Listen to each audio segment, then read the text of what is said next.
Welcome to another edition of Shannon Oh So Crafty with Ben Franklin Crafts out in Oconomowoc. Today we're making a cell phone charging station, which is super convenient because how many times are you worried that you're going to step on your phone while it's charging?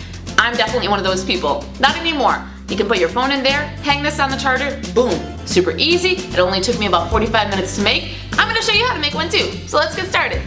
To make things a little bit easier and faster for this video's sake, I decided to pre-cut my fabric. So you should have two pieces of pattern pieces, one for your main portion, one for the pocket, and then you should have one piece of fusible fleece for each pattern piece. And we're going to start off by taking one of those fusible fleeces and putting it to the back of one of the pattern pieces. So do that with both pattern pieces. In the end, you'll have two pieces with fusible fleece on the back.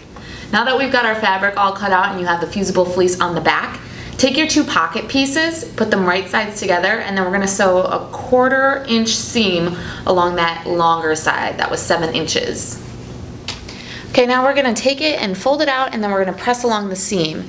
So now your project is looking something like this. We press the seam open, and then we press both sides together so the right sides are facing out. Now what you're going to want to do is you're going to measure 3/8 of an inch down from the top where the seam is, so along that 7-inch side. And where the 3/8 of an inch mark is, I drew an entire line just because it's easier for me, but you're going to put your ribbon across that top portion and you're going to sew on the top and the bottom of your ribbon.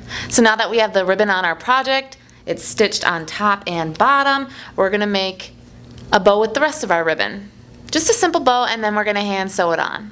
So now that we've got our bow looking all spiffy, take the front main piece, the one with the fusible fleece on the opposite side, and you're going to match up the bottom of the pocket to the bottom of that main piece. Now, we're going to sew with a 1/4 inch seam along the bottom, and of course you know that the top of the pocket is going to be longer than your fusible piece. That's fine because we're going to fix that later. So just sew along the bottom, 1/4 inch seam, and we'll make it work.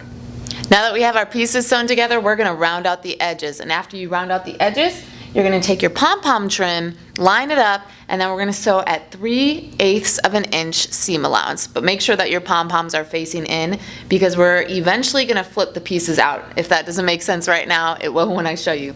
We're getting somewhere. This is how your project should look. And you got the trim all sewn on together. You've got your pocket on the front. Now you're going to take that final piece of your pattern and put right sides together.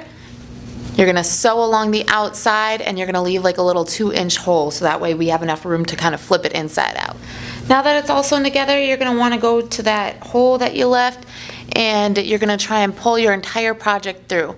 Press the seams, and then we're going to hand sew that hole back together. Okay, so now we're going to insert the grommets. You can get the packet from Ben Franklin Crafts, and there's actually instructions that come with it. So what you're going to do is you're going to mark the center of where you're going to want your grommet to go, and place that stencil over the top of the center, and you're just going to draw the outline of the grommet, and then you're going to make those marks and cut out that hole. Okay, so once you have the hole cut out, you're going to place the back of the grommet through the hole, take the front, and clip it over the top. That's it, it's finished. So now you can put your phone in there and hang it up so nobody will step on it. That's the best part.